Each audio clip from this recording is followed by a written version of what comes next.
आज या ठिकाणी गाव मीटिंगच्या निमित्ताने आपल्या परिसरातील व गावातील सर्वच तरुण असतील, ज्येष्ठ असतील, आमच्या महिला बंधू भगिनी असतील, त्यामध्ये ग्रामपंचायत सदस्य देखील उपस्थित आहेत, आजी माजी सर्व सरपंच देखील उपस्थित आहेत.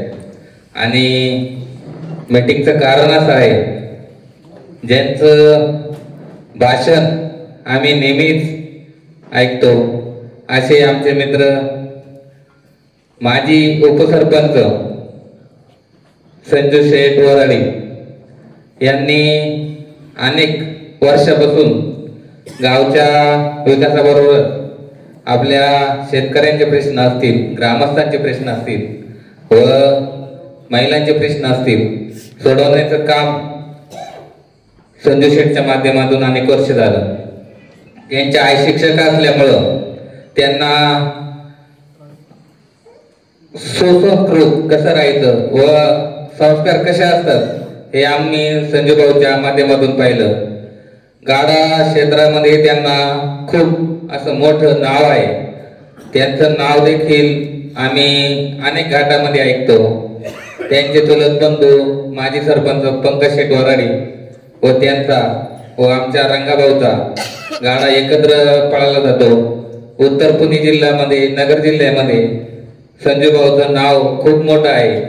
मी एवढा मोठा नाही, परंतु त्यांचा छोटा बंधू, छोटा भाऊ या निमित्ताने सांगतो, जसं गावचं नाव संजू भाऊच्या माध्यमातून आपल्या पंचक्रोशीत गाजतं, तसंच आपण त्यांनी आता पंचायत समितीला देखील त्यांचं नाव मोठं करण्यासाठी आणि आपल्या गावाचं देखील आता अनेक मान्यवरांनी सांगितलं, आदरणीय विलास वराडी यांनी देखील सांगितलं, आपल्या गावाला अनेक वर्षापासून कुठलंच पद मिळालं नाही.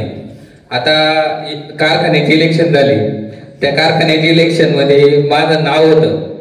अनेक 2-3 उमेदवार होते आपल्या गावचे, परंतु मी जरी भाजपचा कार्यकर्ता नसलो, भाजपचं काम करीत नसलो, तरी माझ्या हृदयात आशाताई बुचके अनेक वर्षापासून, जेव्हापासून मला इलेक्शनचा अधिकार आला तेव्हापासून आशाताईंनी सांगितलं ना तेच मी काम करतो. आणि म्हणजे आशाताईंचं बरं का, भाजपचं काम करत नाही मी, पक्षाचं काम करत नाही मी, शेतकरी संघटनेचं काम करतो. परंतु आशाताईंनी सांगितलं, संतोष नाना खैरेंनी सांगितलं व कारखान्याचे चेअरमन सतीशलाल शेरकर, आमचे बंधू देवेंद्र शेठ खिल्लारे असतील यांनी सांगितलं. आणि निलेश भाऊचा खूप आग्रह होता का भाऊ तुम्ही उभं राहा. मी कारखान्याच्या इलेक्शनला उभं राहिलो, पण कारखान्याचं इलेक्शन बिनविरोध करायचं म्हणून त्यावेळेला मी माघार घेतली. आणि माघार घेतली, आशाताईंनी मला शब्द दिला की पिंपळगावचं काम असेल, शेतकऱ्यांचं काम असेल, त्या ठिकाणी मी निश्चित करणार. आशाताईंनी अनेक विकास कामं केली. आमच्या MIA देवीचं मंदिराचं काम ज्यावेळेला सर्व ग्रामस्थ पंचक्रोशीतील आपले भक्त त्यावेळेला भेटत होते, ताईंनी सांगितलं, ताईने कुठले याची त्याला मंजुरी आहे का, कुठले म्हणजे ताकद काय असते, त्यावेळेला ताईने दाखवून दिलं. दुसऱ्या दिवशी काम चालू केलं व आज त्या ठिकाणी भव्य दिव्य असा सभा मंडप उभा आहे. आणि आपल्या ताईने या ठिकाणी 1.5 कोटी रुपयाचं काम आपल्या श्रीराम मंदिरासाठी दिलं.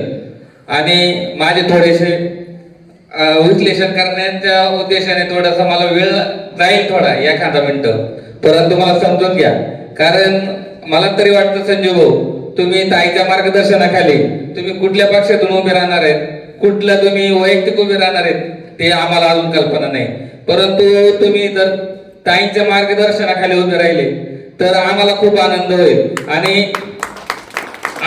एकदम ताकदीने, आम्ही कुठल्या पक्षात नाही, कुठल्या काही याच्यात नाही, तुम्हाला शरददादांचा सपोर्ट मिळेल, आपल्या अतुल शेठ बेनके साहेबांचाही सपोर्ट मिळेल, आजी माझ्या आमदारांचाही सपोर्ट मिळेल, खासदार साहेब अमोलजी कोल्हे साहेबांचाही सपोर्ट मिळेल. पण ताईचं नाव का सांगतो, कारण ताई मीना खोऱ्यामध्ये ताईचं काम एवढं मोठं आहे.